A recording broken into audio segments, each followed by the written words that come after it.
Formula I's Dutch Grand Prix takes place at Circuit Park Zandvoort in the Netherlands this afternoon for round number 8 of the 2020 season.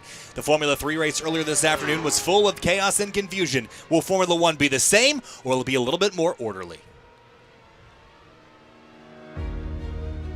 See, it's getting darker and darker, and there's just no way right now for these drivers to know exactly what's going to happen. These guys are going to have to be really, really careful and tiptoe around the track until it's either stopped. Not even 10 minutes into this race, and I feel like we've got enough strategy going on for a whole event, but still a long, long way to go. There's Yellowstone, there's Yosemite, but for racing fans and for Grid Life's Elkhart Classic, the destination is Road America, the National Park of Speed. Three wide in the front of the field here. Look at Emil Tab up the inside for the race lead. We head down to the first corner. Guys have no idea what they're coming into. Look at this field. They're 2 wide, 3 wide, a couple places slipping. Side by side for the race lead. 54, 48 through 3 and 4. Working lap number 60, 110 laps to go.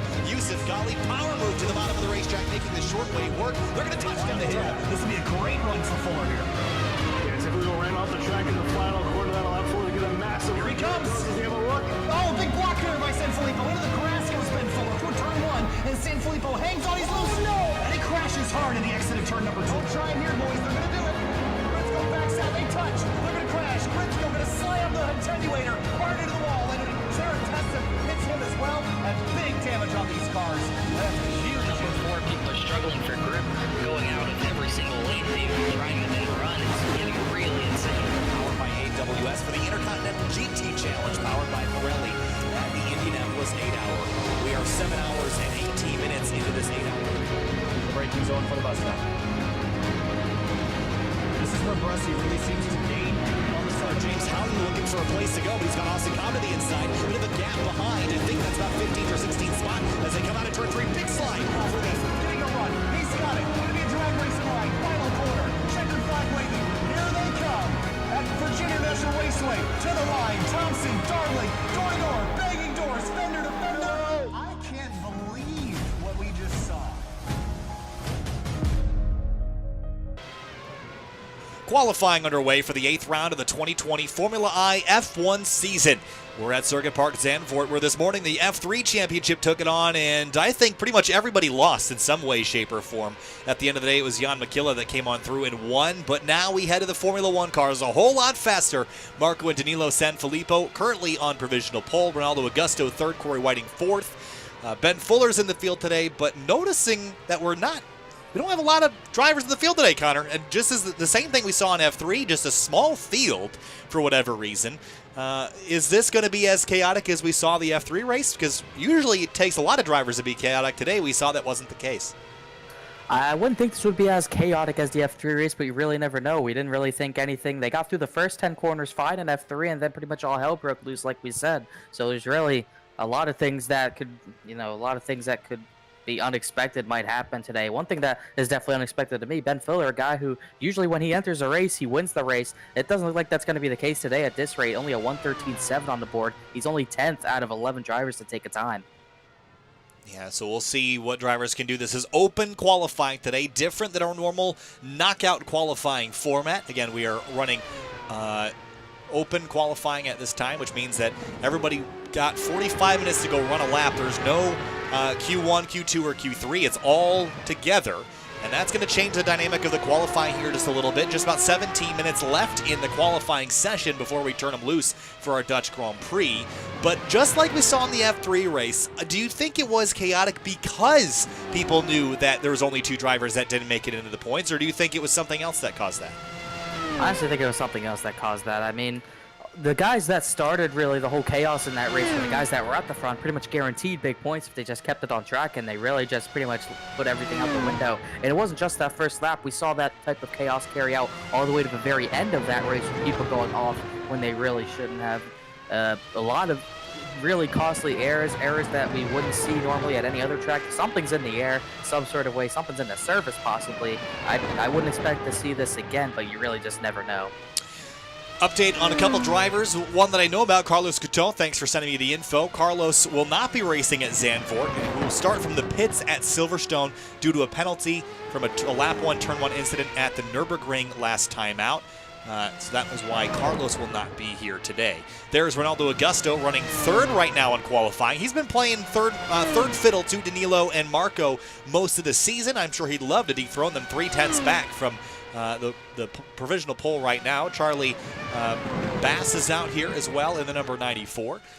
In 6th place right now. And Ben Fuller, you mentioned it, a little bit surprised maybe that he hasn't jumped up near the top spot in qualifying, but still a long way to go, 15 minutes. Luca Furlick is jumping on the racetrack right now, as is, I think that's Charlie Bass that was coming up with.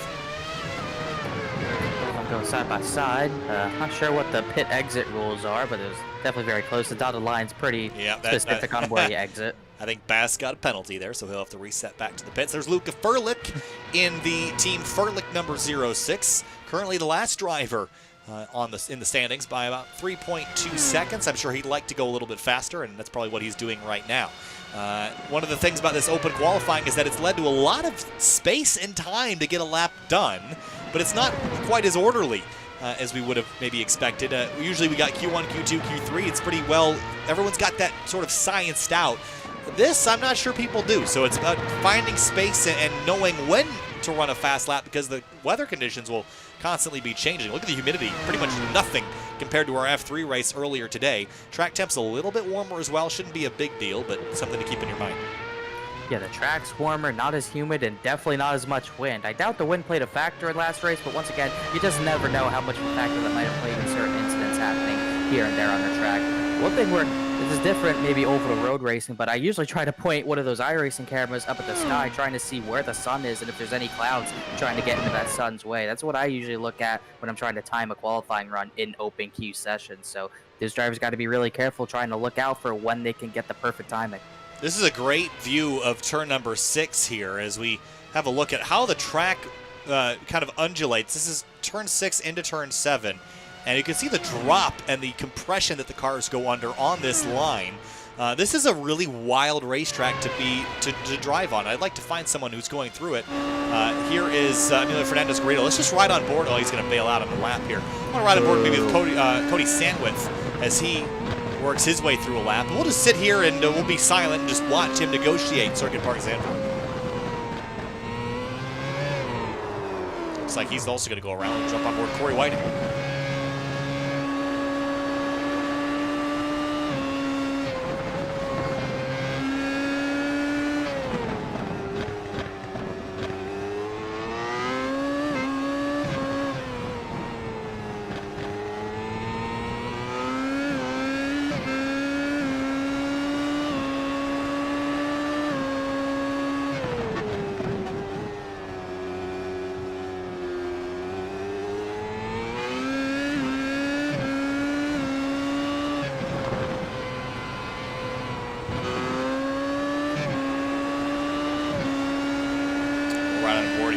Two sectors as well.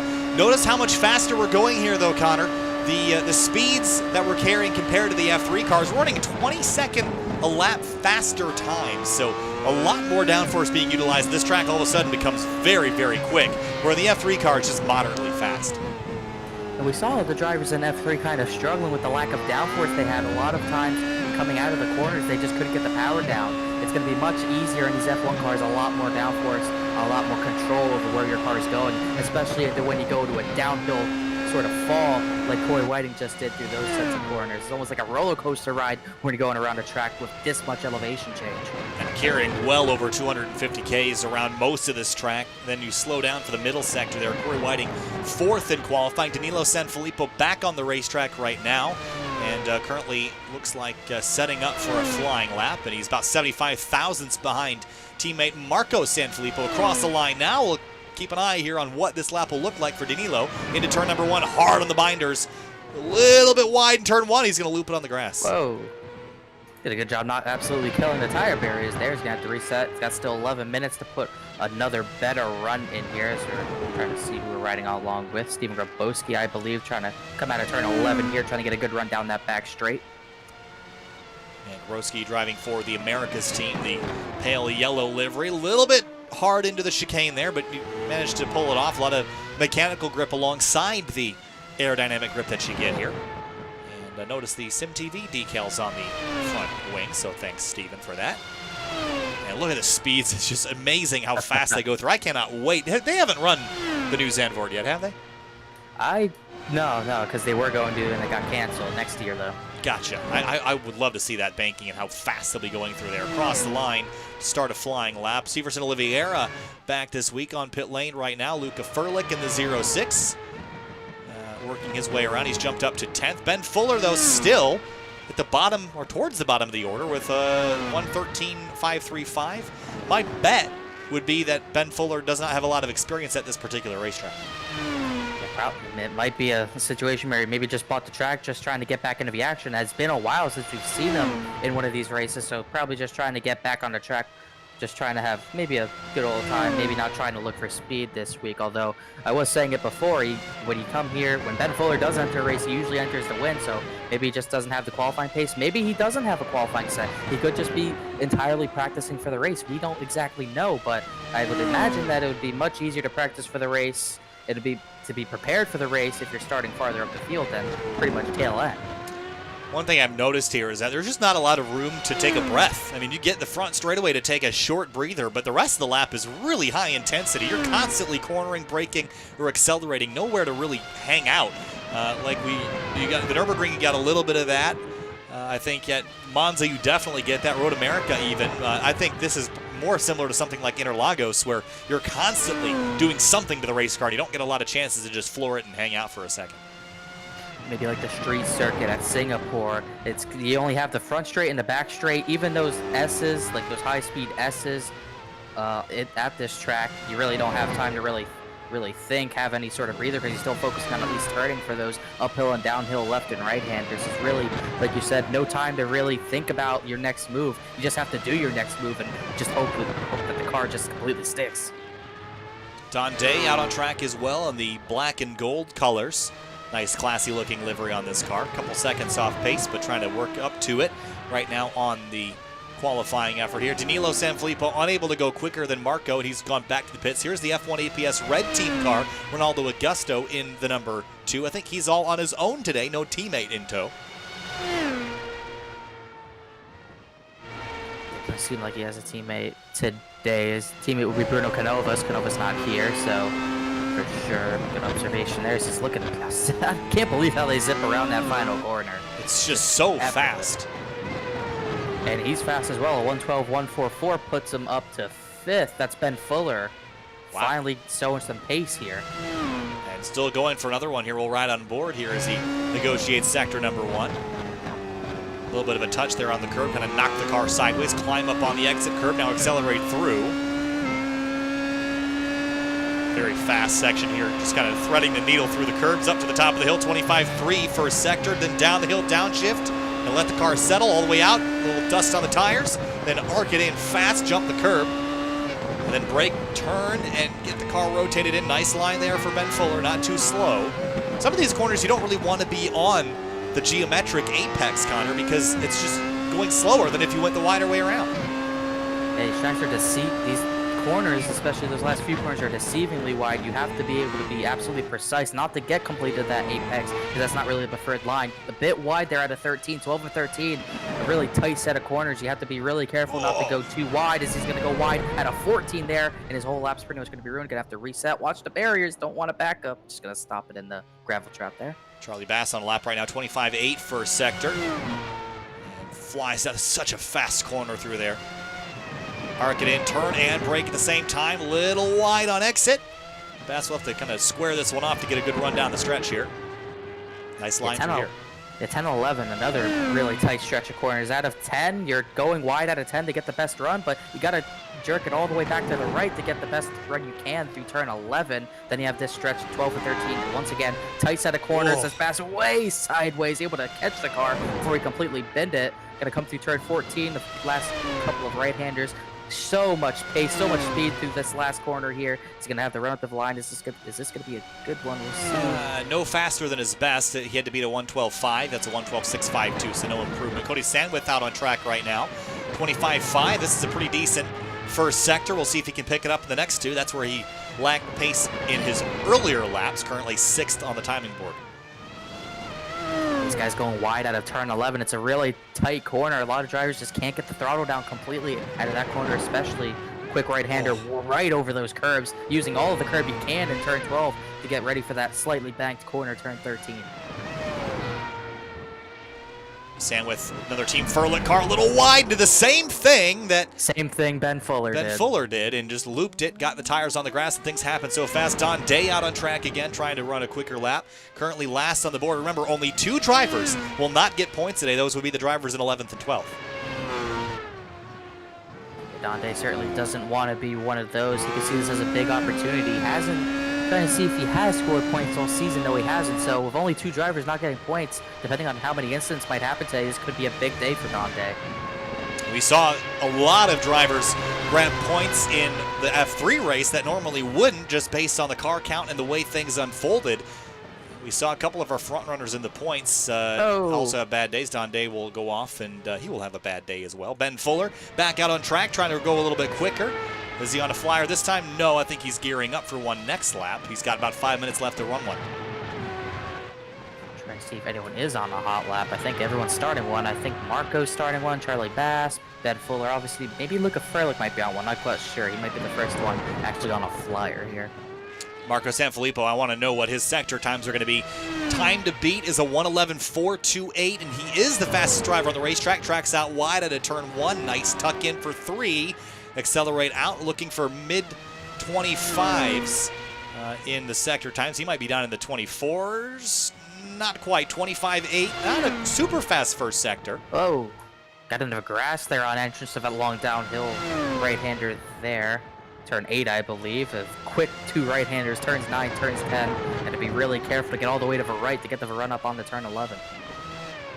Tuck it in nice. Use the downforce on that car. Just see the front tires struggling for grip. Now accelerate out. Good run there for Marco. And then down to the chicane. This is where you see a lot of drivers get really aggressive on the curbing on the inside. And, ooh, that's a big jump there. Now on driver's left. Accelerate out. 25.0. Again, I don't think this is going to be a super fast lap for Marco unless he can make it up in this final sector.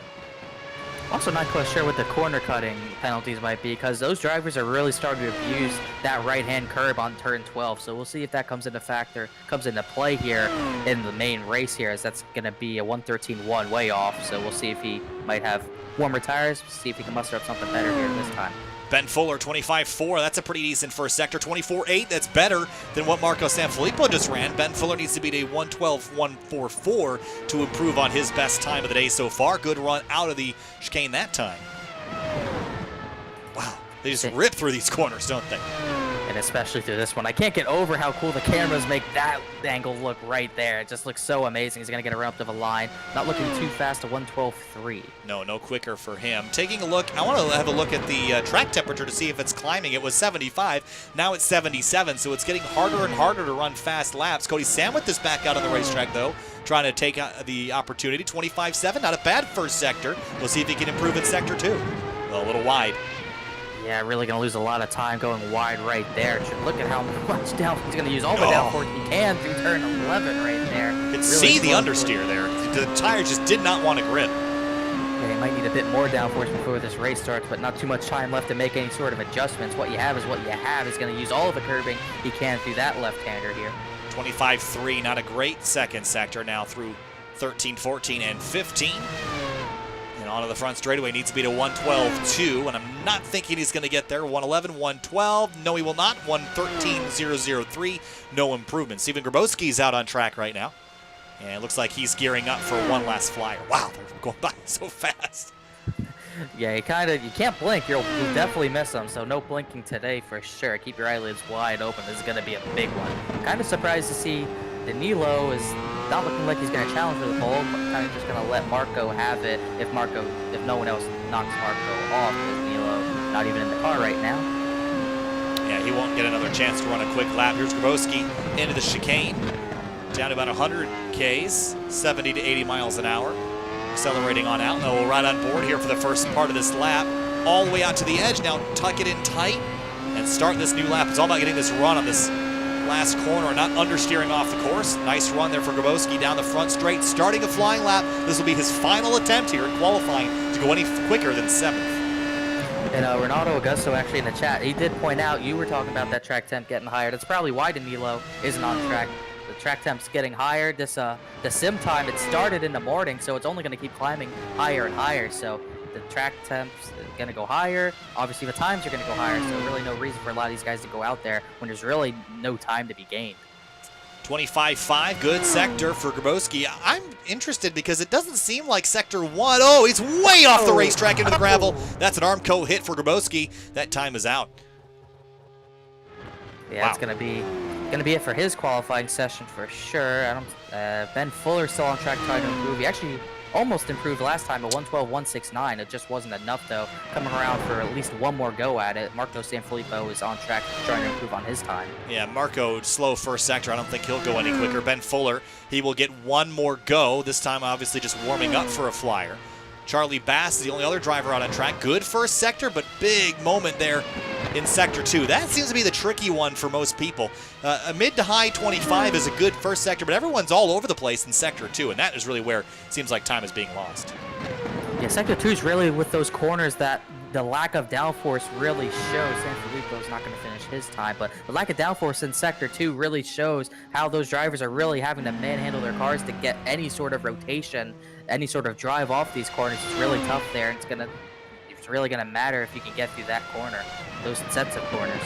No sector for Ben Fuller. I think it still will count, but we'll wait until he comes back around to determine that. Dante has given up on his qualifying effort. He will start 12th and final. Again, a small field, so that's going to bring up the aggression on the opening laps here. Made it through about 10 corners in the F3 race, hoping we can get 11 or more, at least. So Fuller sweeping on through the final corner across the line. Will he improve? Needs to be to 112.144, 112.045. It's a time improvement, will not jump him up any positions, however, and he will stay in 5th for the start of the Dutch Grand Prix for Formula I. He just wasn't able to improve about half a tenth off of Corey Whiting, maybe for that 4th position.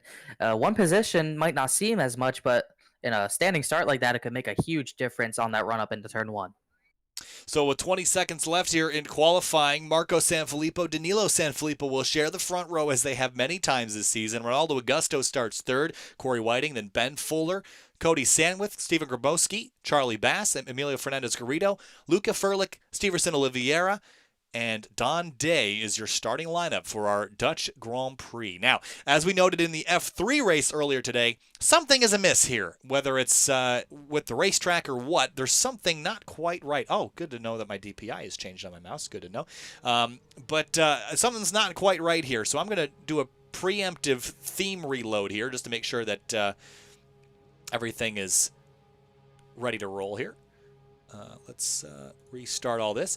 As we noticed the chaos and confusion in the earlier race, I'm just hoping, Connor, that we have a smoother go this time because we lost a lot of drivers in the F3 race that normally would have very good weekends, and they're going to lose a lot of points. So I'm just hoping for the driver's sake that things go smoother. I'm hoping for entertainment's sake that it's absolute chaos. This race is pretty short. Will take us about 51 minutes if we go green from start to finish, which we likely will. And Marco Sanfilippo on pole. And we'll show you the starting lineup here in just a moment. Here is a look at the first 3 rows.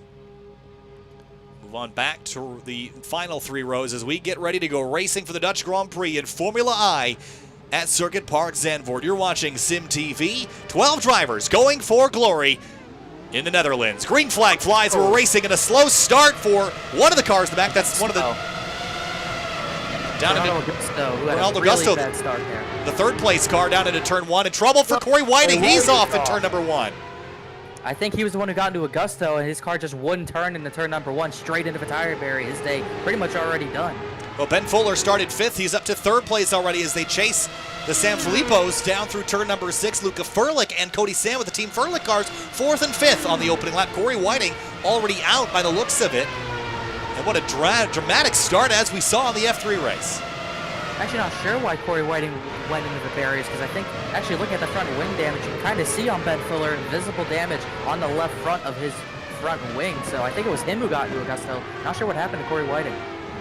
Yeah, so you see a little bit of a damage on the front of the 55 car. Then the 13 leads by 9/10 of a second over Danilo Sanfilippo, Luca Furlick fourth. And now they're going to all try to find room to race here in the final, I should say all 43 laps of this one. It's going to be really tough to get to Danilo, let alone Danilo. It's going to really be tough to get to Marco. He's already out of a big lead. He gets a big lead like that, it's danger for the rest of the field, including danger for Danilo. As Ben Fuller still trying to put some pressure on Danilo, even with the front wing damage, as Luca Furlick locks up big into turn one. So I think the big challenge today is going to be, how do you pass here?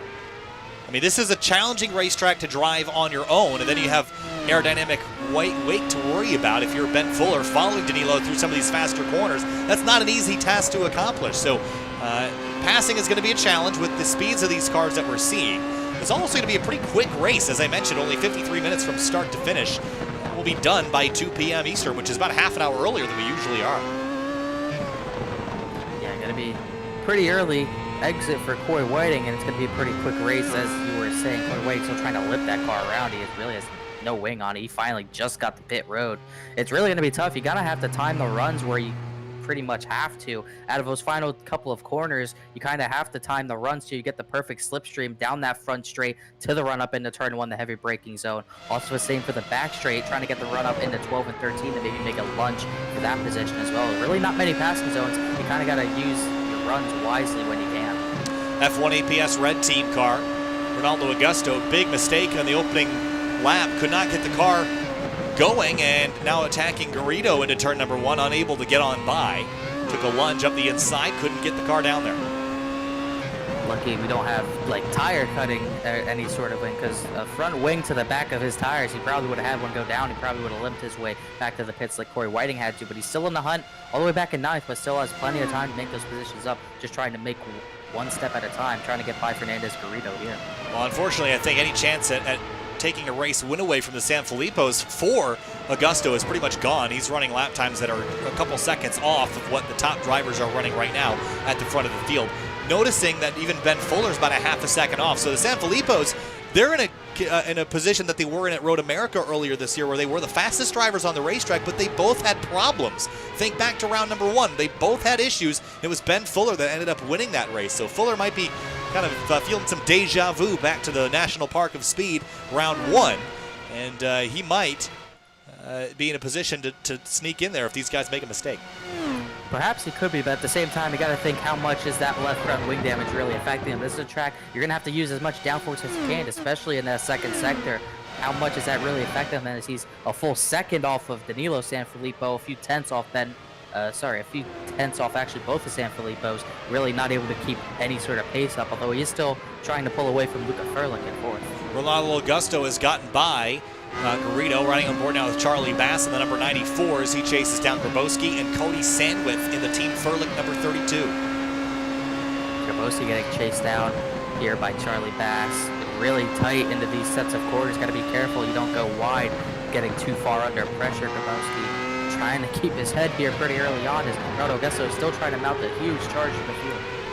My other focus is up in the race lead. If the Sanfilippos are feeling comfortable enough, they might race each other, Connor. What do you think about that idea or strategy? Is that too risky to play until later in the race? I think it's a bit too early for that. I think you got to get through pit stops before you even think about trying to race each other. I think the real race is... Oh! Whoa, big mess! And that's Grimoski's in it. Agusto, I think, is also in it. That's big damage for the number 2. He's out.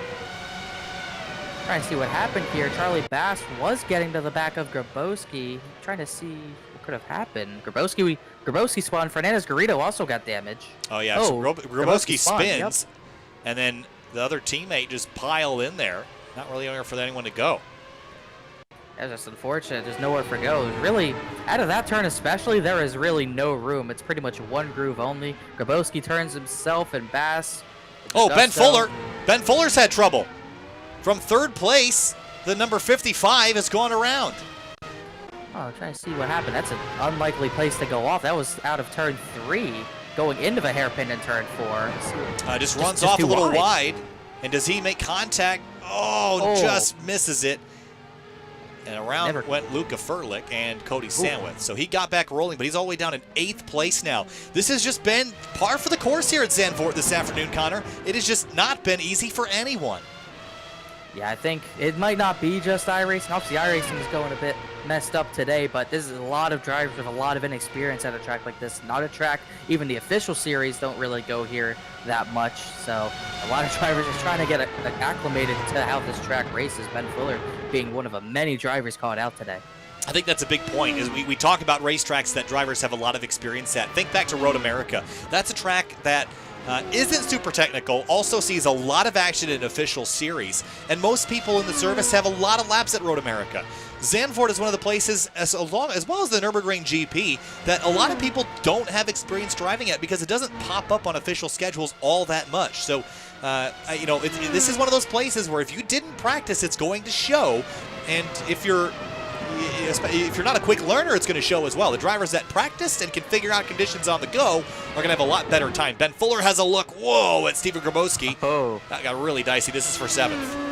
Yeah, it's not a passing zone there. Smart on him to back out of that, kind of wait for this run down the back straight to maybe have a run in a 12 on Grimoski. As Grimoski really struggling through some of these corners, just trying to maybe defend on Ben Fuller, trying to kind of delay the inevitable, in my opinion. But you never know, that left front wing damage still affecting him really harshly in the second sector as he loses time to that 48.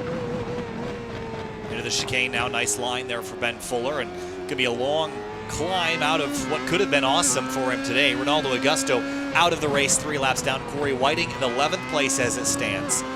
He's 1 lap down from the race lead. Only 10 drivers are left on the lead lap. This is the closest battle as we watch it head down the front straight.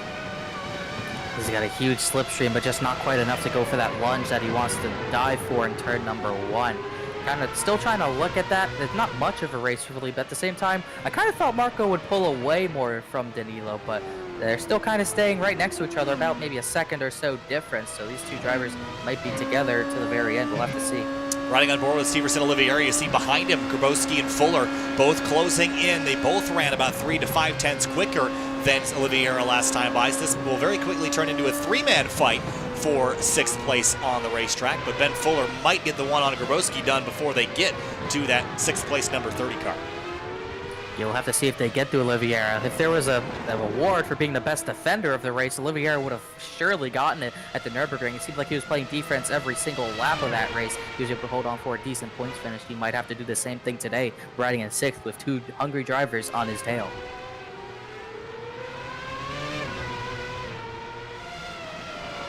9 tenths of a second between the race leaders. This race is flying by real dicey for Ben Fuller coming out of turn 13. Almost got the tires up into the gravel, which we know is a bad place to have those tires. We saw that happen in qualifying quite a bit. Closing in that time, Fuller was a hair slower than Grimoski, but look at all the time he gains in turn 1, almost to the rear bumper of that Grimoski car.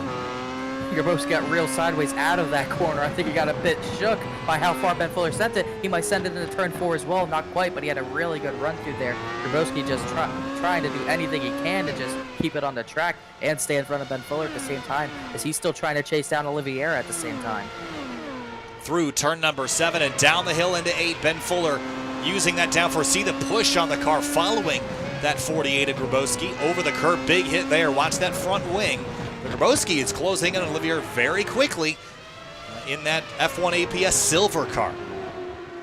Actually takes a wide entry and exit into turn 11, maybe trying to get out of Olivieri's wake to get a good run down his back straight. Look how much time he does gain on that purple machine there as he kind of draws some ground away from Ben Fuller. I'd assume Fuller's trying to time something for the run in these last 2 right-handers like I was talking about, trying to get the run into turn 1 to get close to Grimoski, but it's really Grimoski who's the real one on the attack right now, trying to get by that 30 machine.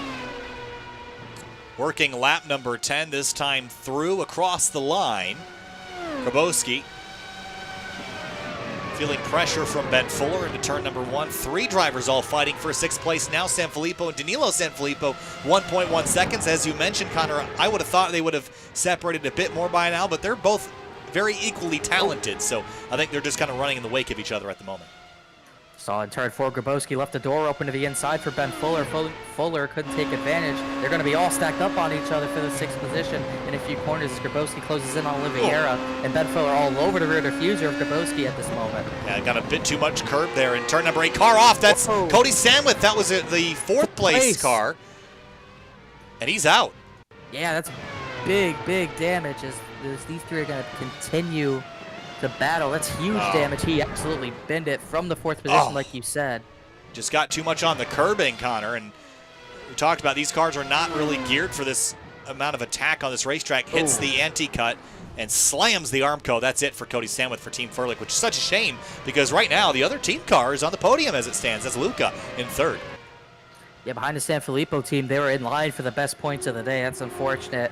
It's when you, in these F1 cars, when you turn in like that, you're just hoping you don't turn in too early. That was one of those cases where it just took himself by surprise, really. And he just had nothing he could do at that point. Once you hit that curb, you're just flying and you're along for the ride. It's funny you mentioned turning in early. Every time I drive one of these cars, I'm just shocked at how responsive they are. Look at this pass. Ben Fuller up the inside of Grimoski. Side by side, he completes it. Ben Fuller to 6th. Yeah, Grimoski did not want to go side by side through this high-speed section. He didn't want any of that. Just letting Ben Fuller hopefully do the work for him to get by Oliveira. Yeah, I was going back to saying these cars are extraordinarily twitchy. Wherever you point them, it will go. This is not one of those cars where you turn in and you have to wait for the front to set before it'll grip. As soon as you turn that wheel, it's going to grip and go. So maybe a slight miscalculation for Cody Sandwith, and he is out along with Ronaldo Agusto at lap number 10. Sanfilippo's leading this race, 1.2 seconds separated, then 10 seconds back to find Luca Furlick. Charlie Bass 4th, Steverson Oliveira in 5th, and that's the battle we're watching right now. Oliveira, Fuller, and Grimoski.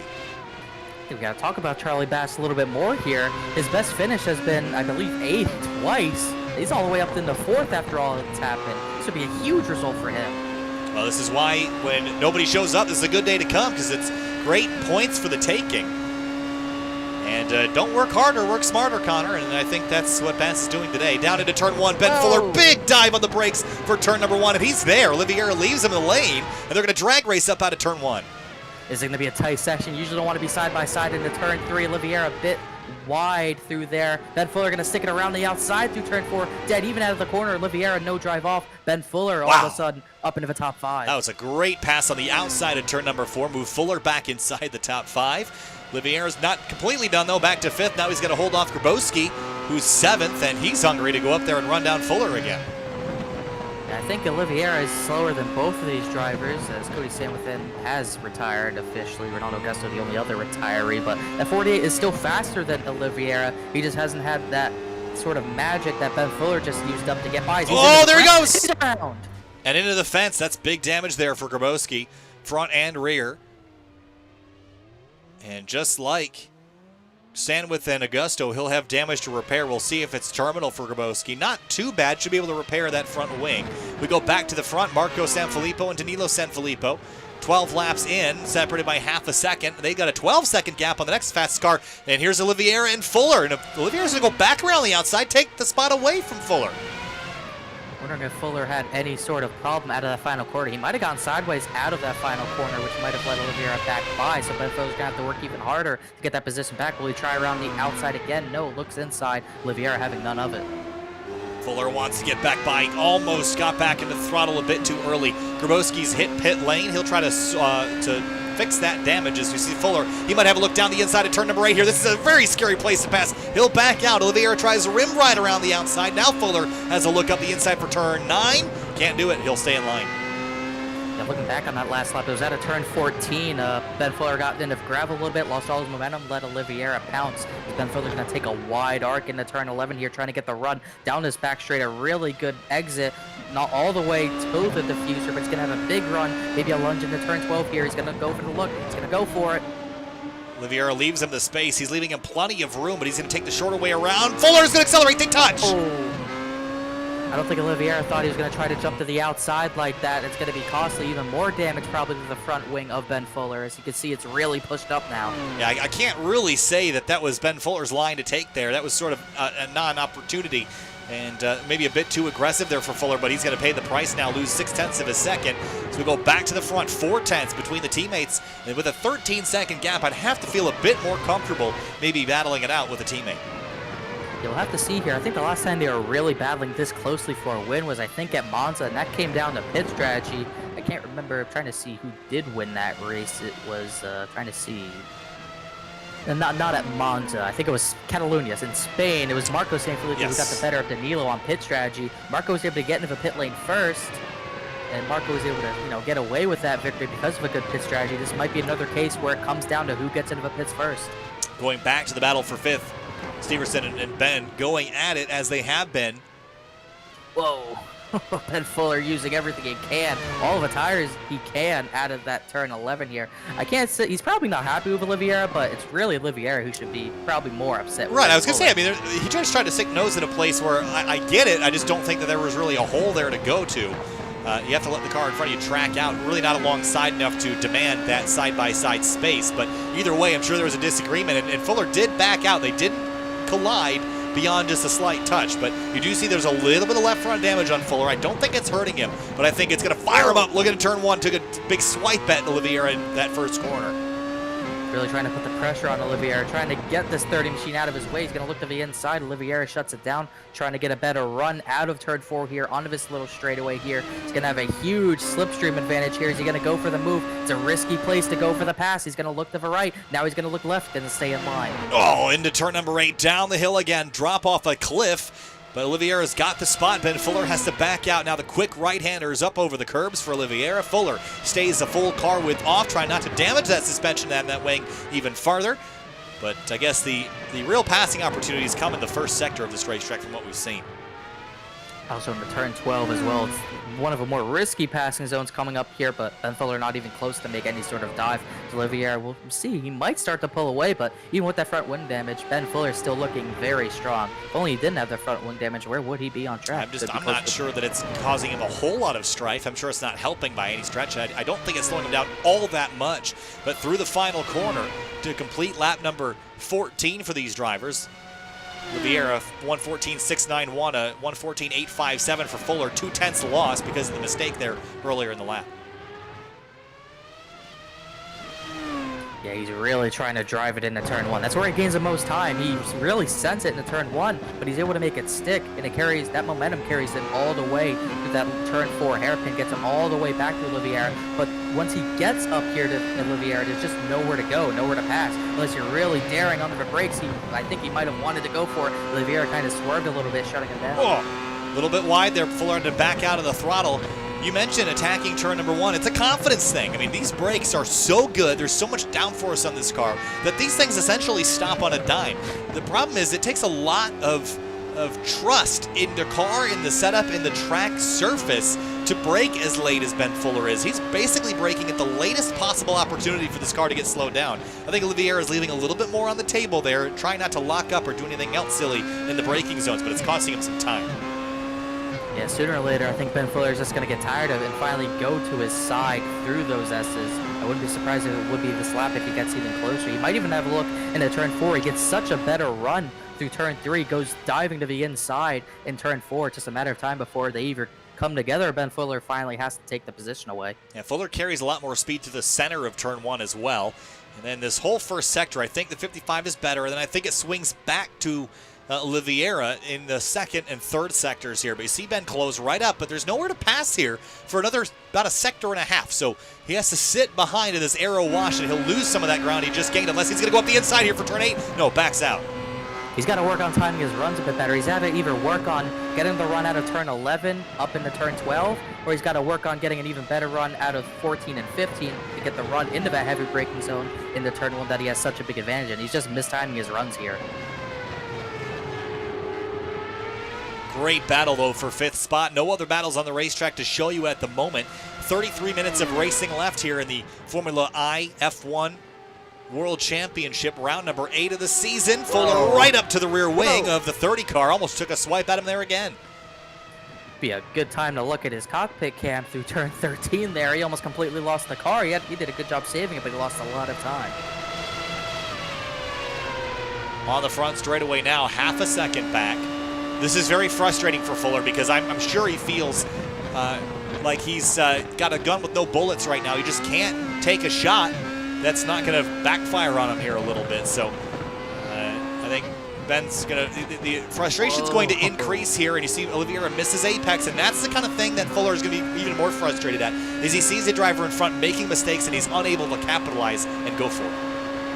Yeah, he's really got to think of a way to kind of change his game up. I know it's really hard to change your driving style mid-race like this, but you got to try something different. Get a better run out of another corner, focus on other corners instead of that first sector, improve on your other parts of the track that you're not as good at, like right there, trying to drive it. Oh, Olivier, oh! Into the barriers, just like that. As quickly as that battle had formulated, it's over. Oliveira damage to the right front wing, and right there just looped it, too much power. Pretty hard hit there. The wing's replaceable. The suspension and floor damage that he's gotten cannot be so easy to deal with. So move Ben Fuller to 5th, and that's going to fizzle our 5th place battle for now as we approach the halfway point of this race in just a little while. Marco and Danilo Sanfilippo lead this way, Connor, but I think for now we'll get to settle down and breathe for a minute. A bit of a tug-of-war battle between these Marco and Danilo, these two guys. One lap Danilo's faster, next lap Marco's faster. One lap they're right next to each other, the next lap it's a second difference. These guys have been flip-flopping back and forth. I still think, I know Marco might be a bit faster, a bit more consistent, but I think Danilo's got the advantage being in second place here. He has the advantage of being able to get into the pits before Marco, so that's a big advantage to have, as I think as the first in Oliveira, he immediately came in for his repairs. Yeah, we'll see if that will be enough to get that car back out on the racetrack competitively. He is free and away. Will drop down quite a few positions. As you go back to Danilo and Marco, you're right. I like being in Danilo's position better because I feel like if I'm Danilo, I'm as fast. I can pace myself off of the 13 car, and I get to react to whatever he does. And I get to beat him to pit lane, where Marco can't react to anything Danilo does, at least not in real time, because if Danilo heads to pit lane, Marco's stuck. He'll have to go around a whole other lap, which could be the difference between winning and finishing second today. Another risk you have to kind of factor in, if maybe Danilo pits early, it might not. Oh, Danilo, a big slide to turn 4. He's going to lose a lot of time. He had a big mess up there. But another thing I would note, that I think it was at, I'm pretty sure it was Marco at Catalunya in Spain. Getting involved in traffic will really kill you. Not a lot of drivers here, but if you get caught up behind someone, you'll lose a lot of time. I saw problems at Long Beach kind of occur there as well. I thought someone was in the barriers there for a second, but you could short pit. You might be able to short pit, but at the same time, you put yourself in traffic, bad traffic especially, it might end up losing you the race, and it might give the leader an even bigger advantage on fresher tires. Dante, we talked about him earlier. He started dead last in 12th. Look at him in 8th place right now, and about to, if he runs this race out the last 30 minutes of it with no trouble, that's points. That's 2 points for Dante. I should make that 3 points. So it would be a really good day for him if he could just finish where he is. And this is exactly what we talked about. If you just stay out of trouble, you'll get points today at Zandvoort. Yeah, I'm pretty sure that's what he's just trying to do. I was pretty surprised. Marco Sanfilippo had a big slide into turn 12 last time by, so that was a bit of a scary moment, but he's able to keep it going. Dante's probably going to get passed by Grimoski here.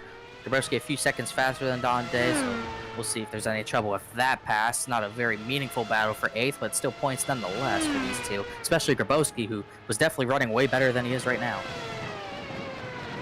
So Marco Sanfilippo leads by 1.4 seconds over Danilo in the number 27. Then it's Luca Furlick back in 3rd, Charlie Bass in 4th, Ben Fuller, he's recovered to 5th, and he's going to hit pit lane. This will be a scheduled pit stop for the number 55. And what do you think about this call coming in this early?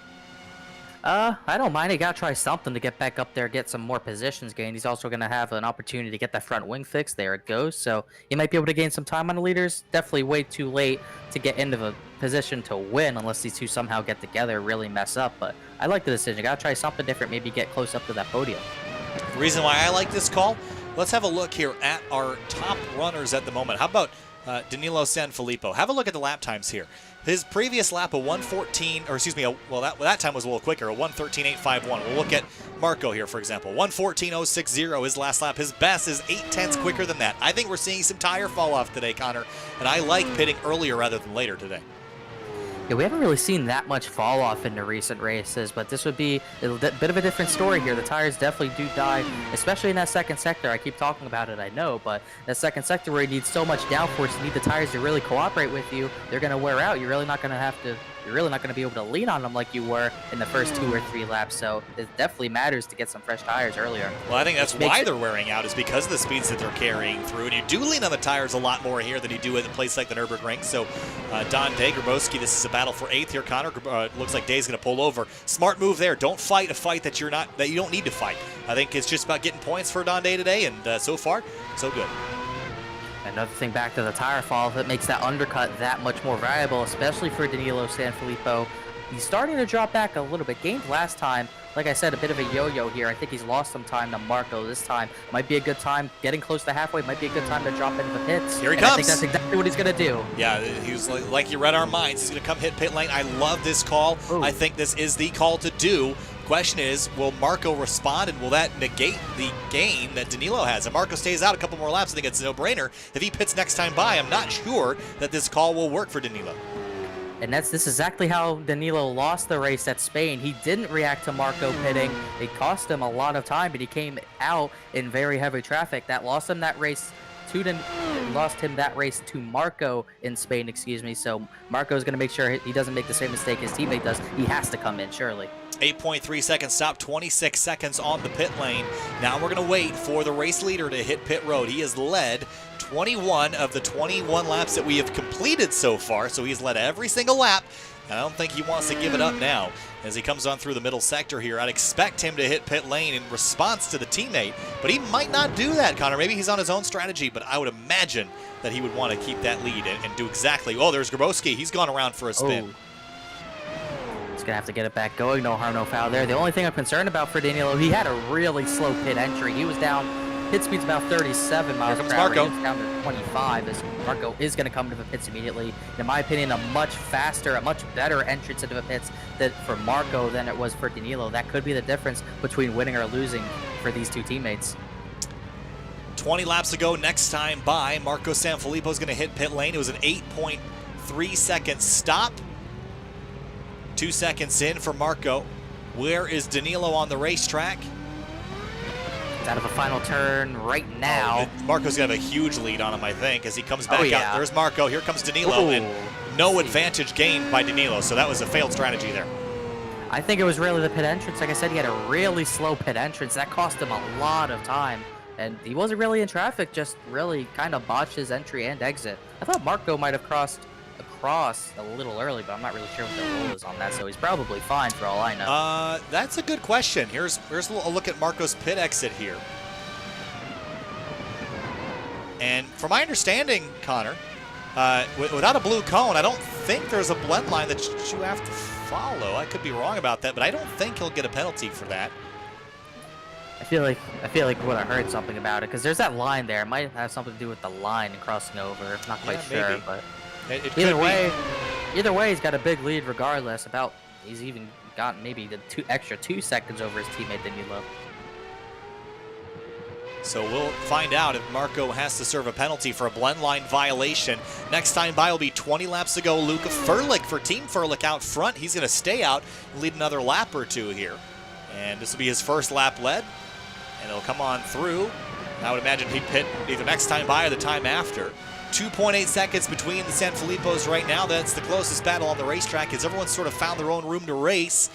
I'd expect that it would be a strategy battle from here on out. Tire conservation and just pacing in general. You're just about with how spread out it's going to get, especially with only, I believe, 10 cars left on the track. You really just all about staying on the track. It doesn't matter what your speed is, just stay on the track, other than the leaders, obviously. But if you're pretty much on your own, really not battling for anything, just keep all 4 wheels on the pavement. Don't risk anything that you don't need to. And for Luca Furlick, I think the plan is just to continue running maybe the tank out of fuel, but I'm not really sure to what end you do the strategy. I'm not really sure there's a lot to gain here other than leading a lap or two. So again, I expect him to hit pit lane. I think for Furlick, the frustration is that Cody Sandwith, the teammate for this car, was out early in the race. They were both running top 5 when Sandwith had his incident. So going to be kind of a missed opportunity there as Furlick will hit pit lane. Yeah, it was unfortunate. They were, hit the cone there a little bit. It was unfortunate because they're going to get the second best points team-wise, and kind of just all went up in smoke for Corey Sandwith, hitting that curb a bit too hard. So he's probably pretty frustrated about that, but I can't think about it now. Ben Fuller on pit lane in the 55. Got more front wing damage. He's had another incident. Yeah, and we'll see if he stays there. He's been in pit lane for a while. I wonder, Turn is this 4. it? Lap 24, turn 4. I think he had another problem. I think he went wide in 3 again, and he couldn't catch it this time. Yeah, that might be it for Ben Fuller. That's a frustrating way to go out.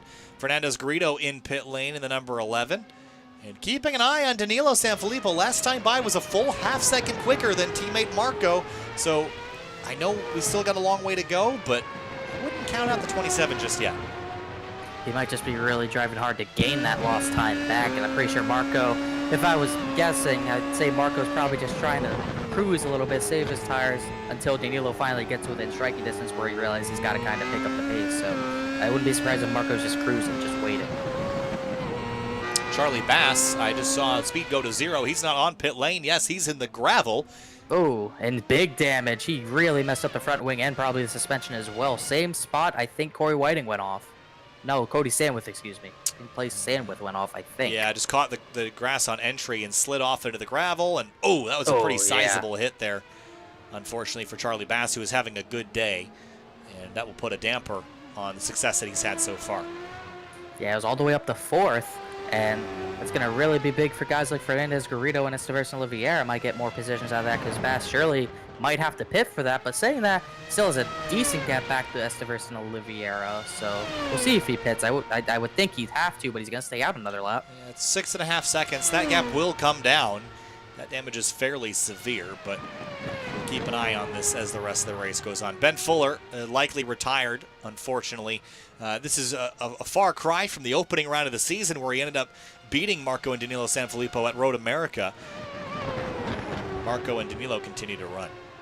So while we're kind of in a middle portion of the meat and the sandwich of this race here, we'll tell you what's going on Sim TV the next couple days. Tonight at 10 o'clock p.m. Eastern, which is just about 8 hours from now, the Outsider Racing League takes on Darlington. Throwback night from the Lady in Black. Then on Monday evening, it'll be Iowa Speedway for the 3-Wide Racing League. That'll be their Cold Hard Art Cup Series with the 1987 stock cars. Tuesday, Road America, the National Park of Speed for the Fuel Mission 22 Premier Series at 8:45 p.m. Eastern. Then Thursday, the return of the Scars Ferrari Challenge, Ferrari GT3 machines from Road Atlanta on Thursday. That'll be at 8:30 p.m. Then Saturday again, it'll be Rockingham Speedway for Outsider Racing League before we return to action on Monday again with Darlington for 3-Wide. So a bunch of action going on the next couple weeks here. Some new additions and changes coming to Sim TV as well in form of some fixed and repaired graphics as well as a new segment that it's not new, it's a redone version of something we did way back in the day. That people, I think, will like to see. So revamped. What's that? Revamped. I was just saying, revamped would probably be the word. Revamped and much better in every conceivable way. So keep your eyes out for that. That'll be a fun one. Should be ready to go by our next race or close to our next race at Silverstone in 2 weeks' time. And Nilo just, he gained on them the first lap, but that might just been the tires not warmed up for Marco because lost half a second there, and he has nothing to work with. Yeah, I think you might have burned those tires off as we close in on the last 20 minutes of action here for Formula I's F1 Dutch Grand Prix. And Ben Fuller continues to sit in pit lane. Don Day continues to run in 9th in the points. Corey Whiting, remember his disastrous race start? Running in 8th place right now. Not an amazing day, but still in the points, and I think they'll look back at this one as a moderate success, even though it wasn't probably exactly where they could have run on pace. Yeah, he's at least going to get away with 2 points as long as Ben Fuller doesn't get back on the track, so it would definitely be a success just to keep the car, get the car back in one piece to get some decent points. And Don Day would be huge finally getting points for the first time this season as he's looking fully set to still in 9th. Oh, as I say that, he just went off in turn 10. He's going to get it back going. No damage done. Grimoski looped it. We'll go back and have a quick look at exactly how he found himself in this position. Looks like Marco Sanfilippo is going to put him a lap down. Gets in a little bit hot, runs out wide. Oh, got in the grab. Wow, big bounce there. It's going to really hurt the floor of that whole car bouncing like that. That was a huge, huge hit for what it really was. Yeah, here's another look at it. Just gets in a little bit hot here, tracks out, gets off into the gravel, and just watch this bounce. Wow, 4 tires up in the air. Yep. It's really, really huge. That big transition from the pavement to the gravel, kind of unexpected for him probably even. He's able to continue, although he's got even more damage, I think maybe on the left side. Can't really quite see it, but definitely not going to help the car any at all. Yeah, it's not going to help him at all. Corey Whiting 12 seconds back, though, so he's got some room to work with. Luca Furlick, how about a podium for him today? And if I recall correctly, wasn't he on podium last week as well? Or close to it? Fourth. He got fourth last week at the Nürburgring. He's usually a guy who sneaks his way almost into those podiums. His last podium was all the way at Suzuka, the 3rd race of the year, so he's on track finally for another 3rd place finish here. Consistent 3rd and 4th place finishes all year for him in the races that he does run. And look where he started, 10th place. Clawed his way forward. He's had pretty much no major dramas today, so this is going to be a good day for Luca Furlick in the 06.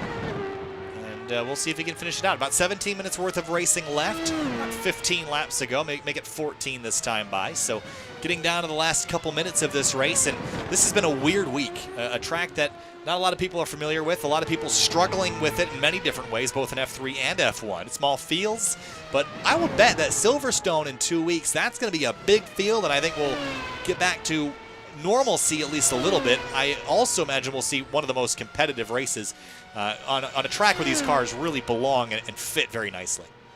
Oh, it should be a big race indeed. We should hopefully see bigger fields for a track like that. All the big drivers especially will probably come out to run around that track for a while. It's a really interesting track, a fun track to watch as well. It'll definitely be really cool to see them trying to look at this battle for 4th. I call it a battle for 4th, but it's probably not going to be much of a battle. Charlie Bass actually just came in as I started talking about it. He was trying to stick it out with that damage, but Olivier was gaining about a second a lap, so he's just going to dunk it for a new front wing. Yeah, I think that was a necessary thing that he'd have to do, is come and fix that car. Didn't look like it was running all that well, so he'll have to come on in, and you see Ben Fuller sitting in the pits. Just a disappointing day for one of our Grand Prix winners from earlier this season. So Bass back out on the racetrack. He'll return in, it looks like, about 6th place. Corey Whiting not too far back behind that, so that'll be a battle for 6th. We'll keep an eye on here in the closing moments. I'm just shocked. Sorry, Danilo. I think he got scared from Charlie Bass coming out of the pits. He almost overshot turn 1 completely.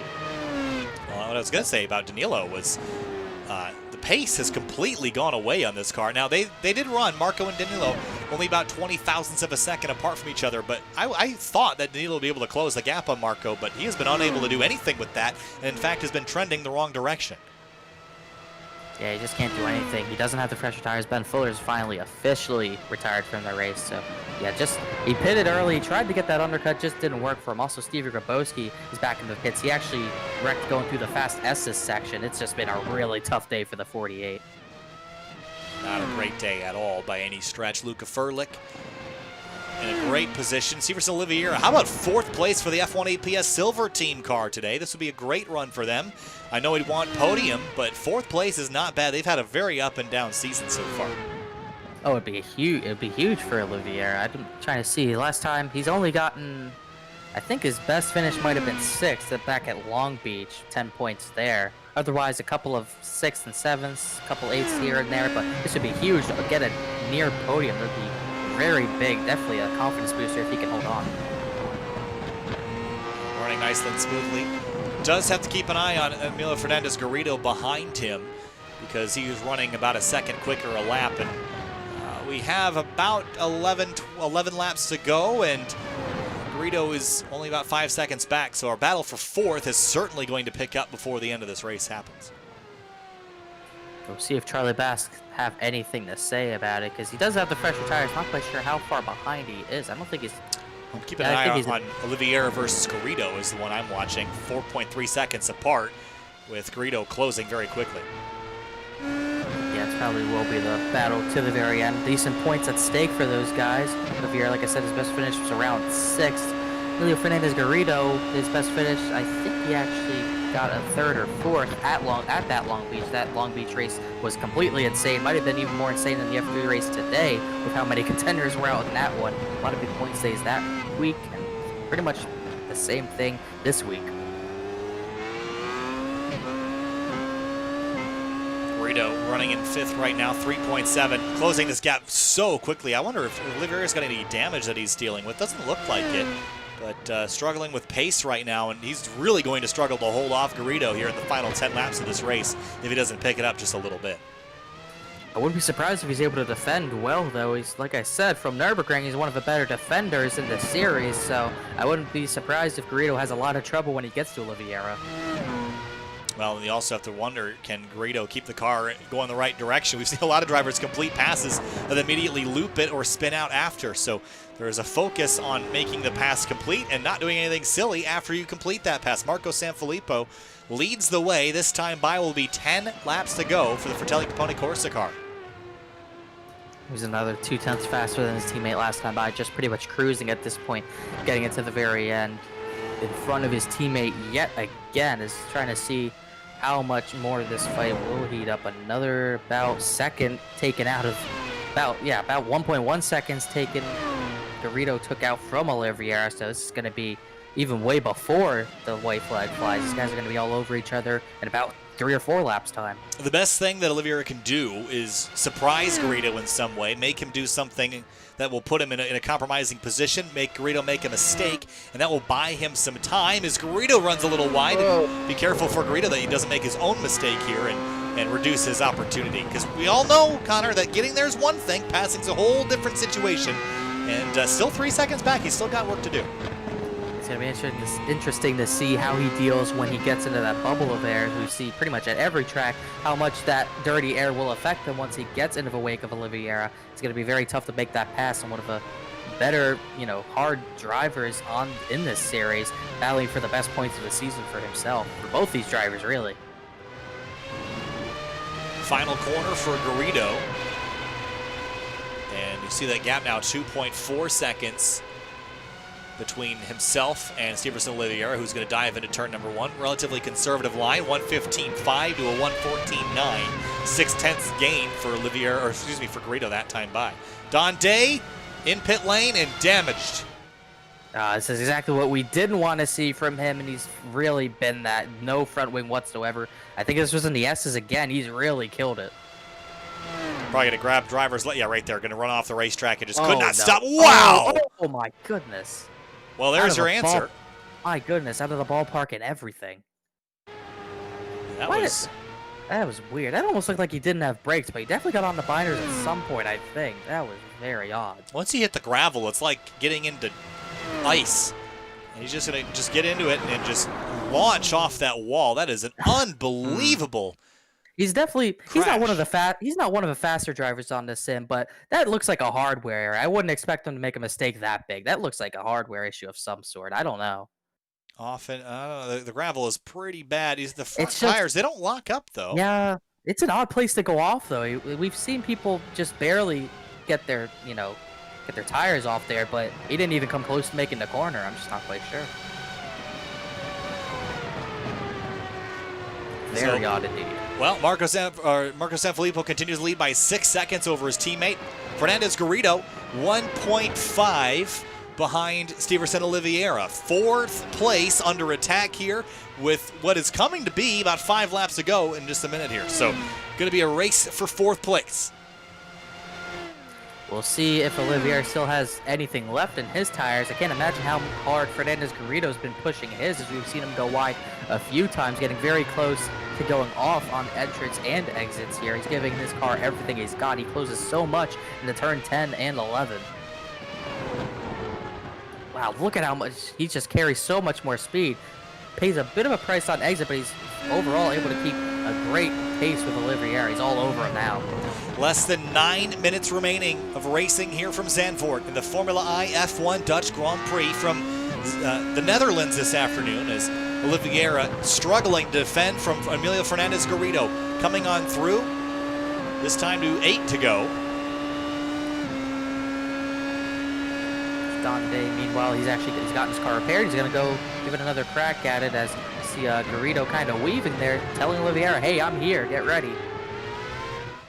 getting in the mirrors, being a distraction. That's what Garrido can do to Oliveira. What Oliveira can do to Garrido is start throwing him off. Maybe brake check him a little bit, do something a little bit naughty. That'll just throw off Garrido enough to buy him some time, and he will need to buy some time. He'll probably need to buy about 4 to 5 seconds worth of it to feel very safe here in the final 5 or 6 laps. You gotta make sure you can keep your head on straight, though. You gotta make sure you're not looking at the mirror 24/7. You gotta make sure, remember to make these corners, focus on what you're doing, not what he's doing behind you. Garrido has the upper hand here. He's the distraction tactic. And all he needs to do is really throw Oliveira off just enough, make him check the mirror a moment too late, and that will send him off the racetrack. All Oliveira can do is continue to run his line and try to spook Garrido and make him make a mistake, but that's a whole lot harder to do when you're driving your mirrors. It's definitely much harder to do, but we're going to see how good of a run 14 and 15. This is the money corners he's going to get. He's got a huge run out of a final corner, huge slipstream into turn number 1 here. And down the front straight, Garrido's going to pull out driver's right, dive on the brakes into turn number 1. He's alongside. Are they going to touch? They do!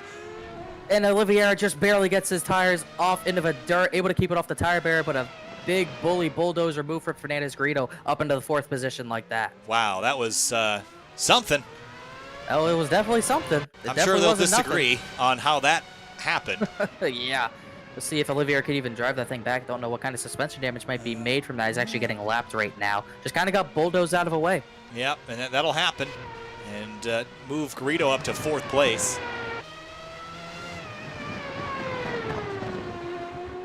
And Marco Sanfilippo leads by 5.7 seconds. And with all that taken care of, next time by will be 5 laps to go. About 6 minutes and 45 seconds worth of racing remaining. We've seen a little bit of everything today, but as we saw in the F3 race, normalcy is still here in the form of who's leading this race.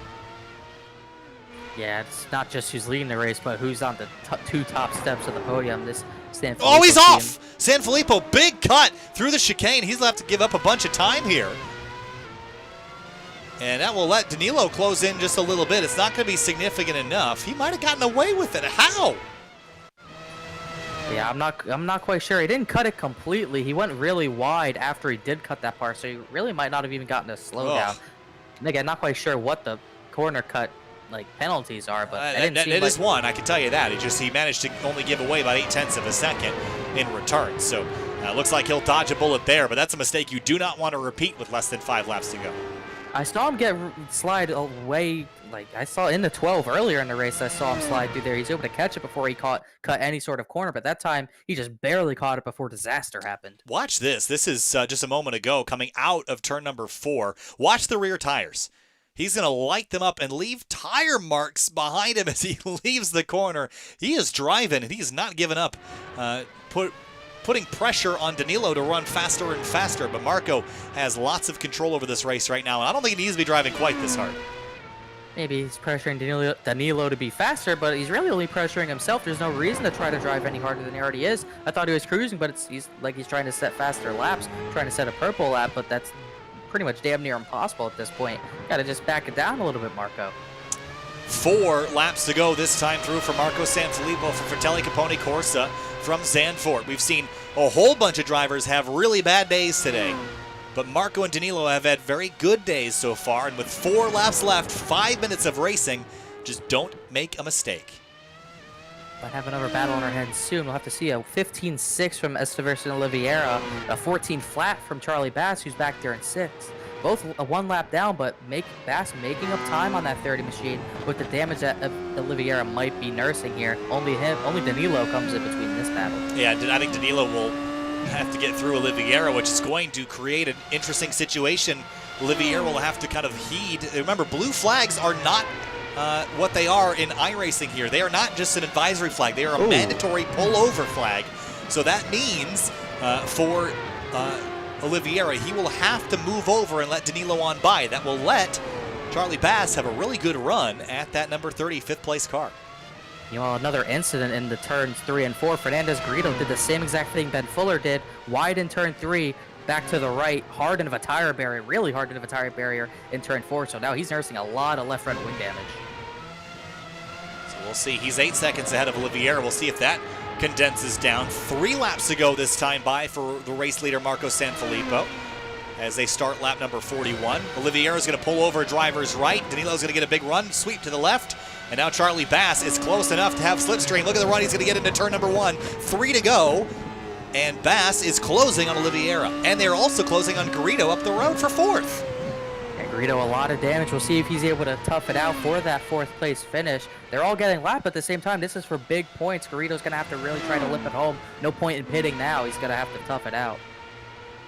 I don't know if they're going to have enough time to get to Garrido without another mistake, but when you have damage like that, it's going to create more mistakes for Garrido. With these guys racing like this for the 5th position, I think this race is going to get involved in any chances they have to get by Garrido, as Marco Sanfilippo's going to about to put in 4th place a lap down as well.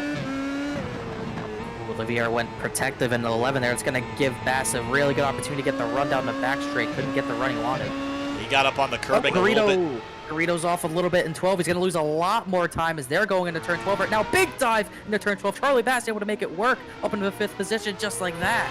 Oliveira had to give way. Let's go back and have a quick look at how that happened. And just chucks it down there. Oliveira had to leave him space. Yeah, nothing Oliveira could really do there. I think he was caught by surprise like I was. A really stunning move there, but he's able to make it work. And now he's got a big gap on Oliveira, setting his sights on the 4th position. 2 laps to go for the race leader, Marco Sanfilippo, working turn number 4 right now. All the battles I would have expected to see have basically fizzled, with the exception of 4th place, Emilio Fernandez-Garrido and Charlie Bass. It's a 4-second gap. I don't think, well, now it's 3.8. It's going to come down really quick with the damage that Garrido's got on that car. Let me tell you, Charlie Bass is coming. Yeah, he has the freshest tires, came in to repair his own damage, and this is the sector that's really going to kill Fernandez-Garrido. He pretty much has no downforce, can't turn in at all. Going about 65 down to 65 in turn 10. Charlie Bass is about 75 through turn 10, so huge mile per hour differences through these turns. Well, looking at the last lap, Emilio Fernandez-Garrido's last lap was a 1:20.050. Charlie Bass's last lap was a 1:16.1. That's a 4-second differential, and I think Bass can even go quicker. Remember, he had to slow up to not run into the side of Oliveira in turns 12 and 13. So Bass is flying right now. Is he catching Danilo Sanfilippo? It looks like he is. And that's the problem here, because Danilo might not even let him by here, as these leaders are about to take the white flag. Marco Sanfilippo already taken the white flag in turn 1. Gonna let him go. Gonna let him by.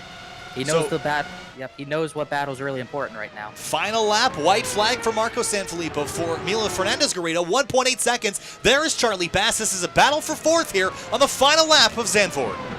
He's going to get him in the 2nd sector. That sector is terrible for a front wing like that. He's going to be all over him. The question is he going to have any sort of room to pass him here? Because this is not anywhere you would even think about passing, but he's going to have to tough it out and probably try it. And big props to Danilo for getting out of the way and letting this battle end naturally. Garrido down the hill. He's going to run a little bit wide. Here comes Bass with a huge run here into turn number 8. Dive up the inside. Can't quite get the move here. Now we'll look up the inside. Nothing that Garrido can do. Bass to 4th. Yeah. Really, the front wing damage, he had nothing to defend with. He just had to sit and let that move pretty much get done. Huge drive, huge move for Charlie Bass to get all the way back up to 4th. Well, again, remember, he was 7 seconds back a lap and a half ago. That's a mega drive for the 94 driver for TNT Racing. Now back up to the top spot, Marco Sanfilippo. He's no stranger to victory lane. He'll be no stranger again this time. Marco Sanfilippo for Fratelli Capone Corsa wins the Formula I F1 Dutch Grand Prix. He brings it home at Zandvoort. Danilo Sanfilippo moved over out of the way to let others fight it out for 4th place. He will bring it home in 2nd. And it'll be a Sanfilippo sweep of the top 2 positions. And Luca Furlick, what a drive for him today in the 06 car for Team Furlick. He's a long ways back, but let me tell you, he's going to feel very good after getting on the podium this season. Another big finish that's going to move him up into points, I believe. Rafael Mata and Ronaldo Agusto having problems. That's definitely going to move him up to, I believe, 4th in the championship standing. So a big run for Luca Furlick. Here's a look at your race results here. Marco Sanfilippo, Danilo Sanfilippo, Luca Furlick, Charlie Bass, Emilio Fernandez-Garrido, top 5. Steverson Oliveira, he was on pace for a 4th place, couldn't hang on. He finishes 6th. Corey Whiting rebounds from an early mistake in turn number 1, ends up 7th. Stephen Grimoski down at 8th. Don Day went into low Earth orbit. He finishes in 9th. Then Ben Fuller in 10th out of Indiana. Disappointing day for him. Cody Samwith 11th and Ronaldo Agusto in 12th out of Brazil. So that is going to do it for us today. Connor, your final thoughts on what was a chaotic, crazy event here at Zandvoort in both F3 and F1. Yeah, there's not much to really say other than pretty much chaos. Like, you pretty much just summed it up in one word. Just all over the place in F3, kind of more the same here in F1. Except the only thing that wasn't out of order was the 1-2 finish by those San Filippo guys. Always at the top of the field. They're always the class of the field, and they showed why today.